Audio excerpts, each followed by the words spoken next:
Good morning friends.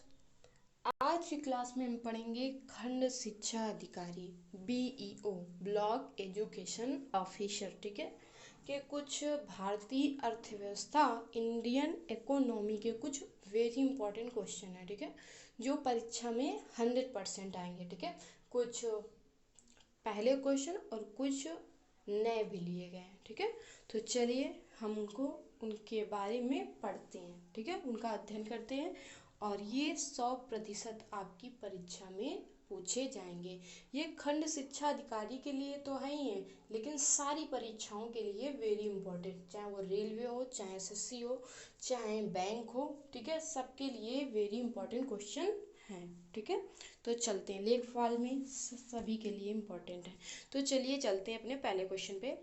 पहला question क्या है हमारा, असंगठित श्रमिक सामाजिक सुधार अधिनियम पारित हुआ था। हमसे पूछा गया है क्वेश्चन में कि असंगठित श्रमिक सामाजिक सुधार अधिनियम कब पारित हुआ था। 2006 में पहला ऑप्शन, दूसरा ऑप्शन है 2007 में, तीसरा ऑप्शन 2008 में और चौथा ऑप्शन है हमारे पास 2011 में, ठीक है। तो ऑप्शन नंबर जो इसमें सही होगा वो सही होगा हमारा 2008 में, ठीक है। जो श्रमिक सामाजिक सुधार अधिनियम पारित हुआ था वो पारित हुआ था 2008 में, ठीक है। तो ऑप्शन नंबर जो यहाँ हमारा सही है यहाँ पे वो सही होगा यहाँ पे C नंबर ऑप्शन, ठीक है। तो अब चलते हैं अपने दूसरे क्वेश्चन पे, ठीक है। दूसरा क्वेश्चन क्या है उसे पढ़ते हैं। दूसरा क्वेश्चन हमसे पूछा है क्वेश्चन ने कि निम्न में से कौन सी अर्थव्यवस्था में जनसंख्या वृद्धि का प्रतिकूल प्रभाव नहीं है, ठीक है। कह रहा किसका प्रभाव अर्थव्यवस्था में जनसंख्या वृद्धि का प्रतिकूल प्रभाव जो नहीं डालता है, ठीक है। तो पहला ऑप्शन है कार्यकारी जनसंख्या के आकार में वृद्धि, दूसरा है जूतों के आकार में कमी, तीसरा ऑप्शन है बढ़ती हुई बेरोजगारी और चौथा ऑप्शन यहीं पे है अनाजों की प्रति व्यक्ति उपलब्धता में कमी। तो यहाँ पे जो ऑप्शन नंबर सही होगा बच्चों फ्रेंड्स, यहाँ पे जो ऑप्शन नंबर सही होगा वो सही होगा हमारा पहला, ठीक है। कार्यकारी जनसंख्या के आकार में वृद्धि जो है वो जनसंख्या वृद्धि का प्रतिकूल प्रभाव नहीं है। चलिए अपने थर्ड क्वेश्चन पे चलते हैं। तो थर्ड क्वेश्चन है हमारा निम्न में से कौन 2005-2006 में प्रारंभ की गई भारत निर्माण का अंग नहीं है, ठीक है। 2005 और 2006 में एक भारत निर्माण कार्यक्रम था जो किया गया था, ठीक है। तो उसमें कौन सी ऐसी चीज है जिस पर ध्यान नहीं दिया गया था, ठीक है, मतलब भारत निर्माण का जो अंग नहीं था, ठीक है। तो पहला है ग्रामीण आवास, दूसरा है पीने का पानी और तीसरा है ग्रामीण सफाई और चौथा क्वेश्चन है ग्रामीण सड़कें, ठीक है। तो यहाँ पे देखिए जो पीने का पानी ये था भारत निर्माण का अंग, ग्रामीण सफाई भी भारत का अंग निर्माण का था और ग्रामीण सड़कें भी थी। लेकिन जो ये ग्रामीण आवास है ये 2005 और 2006 में भारत निर्माण का अंग नहीं था। तो ऑप्शन नंबर यहाँ पे कौन सा सही होगा, पहला, ठीक है। चलते हैं अपने अगले क्वेश्चन पे। अगला क्वेश्चन क्या है स्क्रीन पर उसे पढ़ते हैं। ये हमारा 4th नंबर क्वेश्चन है। तो जरा इस क्वेश्चन को पढ़िए क्या लिखा हुआ है इस क्वेश्चन में। इस क्वेश्चन में लिखा है सेक्शन 87A, ठीक है, ये हमारी धारा है सेक्शन 87A 87A के अंतर्गत बजट 2019-2020 में रिबेट को बढ़ाकर कितना कर दिया गया। वैसे अगर हम ये जानेंगे तो ये करंट का भी क्वेश्चन है और हमारी अर्थव्यवस्था इकोनॉमी का भी क्वेश्चन है, ठीक है। तो पहले ये हमारा था कितना था हमारा 2500 था ये, ठीक है। लेकिन अब कितना कर दिया गया है 2019-20 में इसको बढ़ाकर, तो वो बताना है हमको। तो ये हमारे पास 4 ऑप्शन है। तो इसमें जो तो पहले 2025 मतलब 2500 था 2500 और अब हमारे पास जो हो गया है इसको बढ़ाकर कर दिया गया है 12500, ठीक है। 2019-20 में इसको बढ़ाकर कितना कर दिया गया है, तो कितना कर दिया गया है 12500। चलिए अब अपने अगले क्वेश्चन पे चलते हैं। अगला क्वेश्चन उसे पढ़िएगा।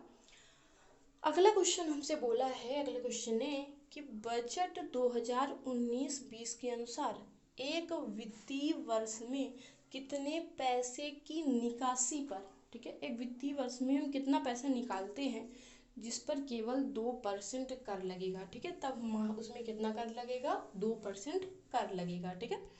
तो हमारे पास 4 ऑप्शन दिए गए, 50,000, दूसरा है 1 करोड़ से अधिक, तीसरा है 2 करोड़ से अधिक, चौथा है 3 करोड़।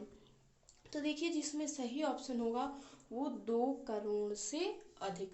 2 करोड़ से अगर हम एक वर्ष में अधिक पैसा निकालते हैं तो उस पर हमारे जो कर लगेगा वो लगेगा 2% से 2% कर लगेगा। अगर हम 2 करोड़ से अधिक धन निकालते हैं तो हमारा जो कर लगेगा वो कितना लगेगा, 2%, ठीक है। तो चलिए अगले क्वेश्चन पे चलते हैं। अगला क्वेश्चन क्या कह रहा है, ये हमारा 5th नंबर क्वेश्चन है, ठीक है। 5th नंबर क्वेश्चन क्या बोल रहा है जरूर से पढ़िएगा। 5th नंबर क्वेश्चन है ई वाहनों के खरीद पर जीएसटी को 12% से घटाकर कितना किया गया है। ई वाहनों, ई मतलब इलेक्ट्रिक वाहन, तो इलेक्ट्रिक वाहन पर पहले जो जीएसटी लगाई गई थी वो 12% थी, लेकिन अभी इसको घटाकर कितना कर दिया गया है, तो इसको घटाकर अभी अभी किया गया है 5%, ठीक है। पहले ये 12% थी लेकिन अब इसे 5% कर दिया गया है, ठीक है। तो ऑप्शन नंबर यहाँ पे कौन सा हमारा सही होगा, पहला, ठीक है। चलिए चलते हैं अपने अगले क्वेश्चन पे। अगला क्वेश्चन नंबर 6 हमारा है स्क्रीन पर। क्वेश्चन नंबर 6 क्या है, बजट 2019-20 में सभी गांवों में बिजली एवं एलपीजी का लक्ष्य कब तक रखा गया है। कह रहा है कि जो इस बजट 2019-20 में जो है वो सभी गांवों में बिजली एवं एलपीजी का लक्ष्य कब तक कर रखा गया, मतलब कब तक ये पूरा हो जाएगा, 2022 तक, 2024 तक, 2025 तक या 2030 तक। तो ये लक्ष्य जो रखा गया है ये 2022 तक इसे पूरा करने का लक्ष्य रखा गया, ठीक है। 2022 तक ये हमारा लक्ष्य पूरा हो जाएगा, सभी गांवों में बिजली एवं एलपीजी का लक्ष्य रखा गया है, ठीक है। चलिए चलते हैं अपने अगले क्वेश्चन पे। तो अगला क्वेश्चन कौन सा है हमारा, ये हमारा 7 नंबर क्वेश्चन है। 7 नंबर क्वेश्चन हमारा है, स्टडी इन इंडिया कार्यक्रम के अंतर्गत कितने करोड़ रुपए का आवंटन किया गया है। तो स्टडी इन इंडिया कार्यक्रम के अंतर्गत अभी अभी कितने करोड़ रुपए का आवंटन किया गया है 2019-20 में, ठीक है। तो देखिए 200 करोड़ या 400 करोड़ या 600 करोड़ और नीचे हमारा जो है वो क्या है 800 करोड़। तो इसमें जो किया गया स्टडी इन इंडिया के लिए कार्यक्रम के लिए 2019-20 में करोड़ में जो आवंटन किया गया वो किया गया है 400 करोड़ का। कितने किया गया है, 400 करोड़ का। ऑप्शन नंबर यहाँ पे हमारा कौन सा सही हो जाएगा, बी नंबर, ठीक है। चलिए चलते हैं अपने अगले क्वेश्चन पे। अगला क्वेश्चन हमारा 8 नंबर क्वेश्चन है। 8 नंबर क्वेश्चन क्या है जरूर से पढ़िएगा। तो 8 नंबर क्वेश्चन कह रहा है, कर्मयोगी मानधन योजना किसके लिए लाई गई है। जो ये कर्मयोगी मानधन योजना है ये किसके लिए लाई गई है, ठीक है। तो किसके लिए लाई गई है, लघु व्यापारियों के लिए, बड़े व्यापारियों के लिए, किसान के लिए, निवेशक के लिए।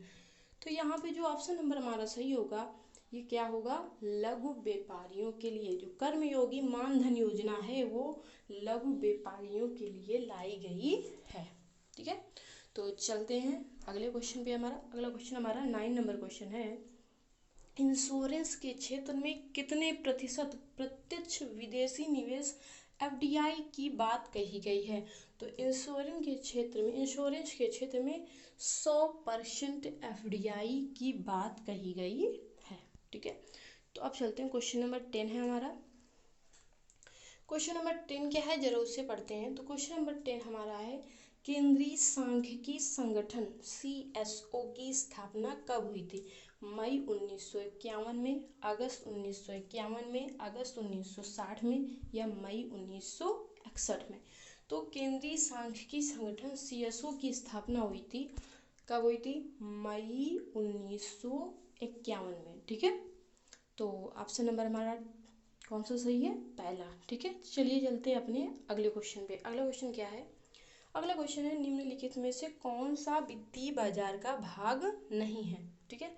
3 ऑप्शन, मुद्रा बाजार, शेयर बाजार और जिंस बाजार, और चौथा ऑप्शन हमारे पास है इनमें से कोई नहीं। तो वित्तीय बाजार के केवल 2 पार्ट होते हैं, पहला होता है मुद्रा बाजार, दूसरा होता है शेयर बाजार।